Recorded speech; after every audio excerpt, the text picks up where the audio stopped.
En nuestro grupo trabajamos en los mecanismos de control y de progresión del mieloma múltiple y las enfermedades relacionadas.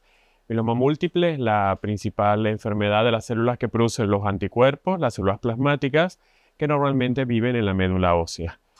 En esta enfermedad, pese a que se han incorporado nuevos fármacos, incluyendo el trasplante de médula ósea, muchos de los pacientes todavía recaen.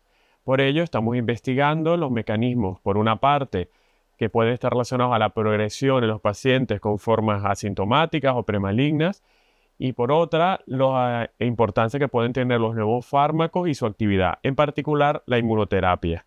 Y en este sentido, tenemos una línea con células CAR-T, que son linfocitos, células inmunológicas que modificamos para que vayan dirigidas específicamente contra las células malignas, las células plasmáticas, las destruyen selectivamente con una mínima toxicidad.